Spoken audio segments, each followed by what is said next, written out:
if you want to know a person, you have to talk to the people who worked with him. We have 4 people here. Mr. Tariq Hussain, Mr. Mohsin Ali Khan Sahab, Deshpande Sahab, or Satyanand Bagai. I would like Tariq Hussain Sahab to come first. He's been involved not only with Raza Sahab at work, but also with Aligarh Association. He's been supporting the scholarship with his whole heart.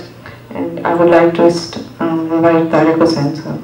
Abdullah, Assalamu alaikum. It's a pleasure to be here. And as Dr. Raha said, celebrating his life. I'll read something which may be in the book too, but I think that's how I remember him and will remember him.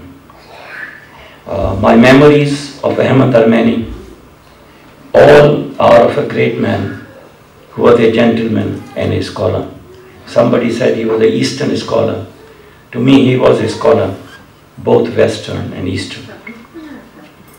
There is a saying, true as far as I am concerned, that great minds discuss ideas, while small minds discuss people. Ahmad only discussed ideas, and those two which could produce benefits for the disadvantaged. During the last decade of his life, his focus was on educating the young of India and Pakistan. He gave the most precious commodity that we have, his time, to the cause. And this was done without ever seeking any recognition for himself. He did not seek office, but provided support to the various groups supporting the cause of education. He was a principal force behind the Aligarh Alumni Association, but he was equally supportive of the work of the Karachi Alumni Association. The idea of creating an endowment fund by the Karachi Alumni Association had its origin in the work done by Ahmad Bhai in the Aligarh Association. Without the intellectual support provided by him, the Karachi Alumni Association would not have been able to create its now successful endowment fund. The students in Pakistan who are benefiting owe him a debt that cannot be repaid. He continued to make these contributions of ideas and time despite his deteriorating health. He would come to these meetings and sit down to catch his breath and then begin to participate.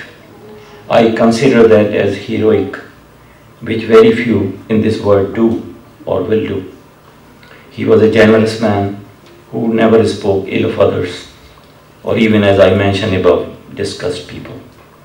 The community has lost a great man, but the institutions that he helped create will continue to work for the cause that he so passionately supported. I will continue to miss him. Thank you. I would invite Mr. Deshpande to come and say what he wants to. Honorable head table, ladies and gentlemen, at the outset I must thank the Aligarh Muslim Association for organizing this memorial event for Dr. Ahmad Raza, giving us an opportunity to reflect upon the long-time friendship that we were privileged to have with Dr. Raza. Dr. Raza's work always received much appreciation for its analytical and intellectual depth, its integrity, its relevance and impact it was making on people. Later in early 1980, I left the Reserve Bank Group and came over to Washington to join the World Bank. And Dr. Raza followed a few years later to join the International Monetary Fund. We then had the chance to meet and chat frequently at the fund or at the bank. These informal meetings were particularly delightful when our common friends from Reserve Bank Group visiting Washington also participated. Needless to say, Dr. Raza, known for his hospitality, hosted many of these informal luncheons and coffees, and with his keen insights in India's political economy and socio-economic issues, not infrequently turned his meetings into intellectual discussions marked, as usual, with his characteristic humor, clarity and understanding. Before leaving for India in November 2006, recently I went to see Dr. Raza at Shady Grove Hospital, where he was receiving treatment, and sadly enough, due to heavy dose of sedation, he was not conscious to say even hi. It was a very saddening evening.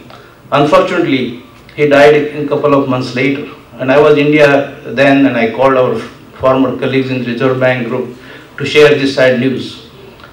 We all shared one common thought. If there was one thing that made Dr. Raza unique and different from many others, was his characteristic adab. You know what adab means. You may call this as adab of Islam, which exhorts everyone to be honest when one speaks, completely abandoning guile, deceit, scornfulness or sarcasm. Those who knew Dr. Raza will agree with me that he lived this adab every moment of his life. What is adab? Adab is courtesy, respect, appropriateness. Adab is not a formality. It helps to create the context in which we develop our humanness. This model of adab is typical of Islamic traditions with universal relevance, was indeed the intrinsic part of Dr. Raza's personality. Speaking on behalf of all of our colleagues back home in the Reserve Bank, NABARD, as well as here in World Bank and IMF, I do not think we will ever experience again the kind of pure friendship that Dr. Raza bestowed on all of us, during his lifetime. Dr. Raza, by his own disposition, made all of us implicitly aware of the benefits and possibilities of adab as the basis of healthy personal relationship, irrespective of one's religion, race, caste, creed, language, and nationality. In closing, while Dr. Raza's demise is a very deep personal loss to me, I will always feel his presence by being myself on the path of adab, just by being straightforward with one and all, with sincerity and truthfulness.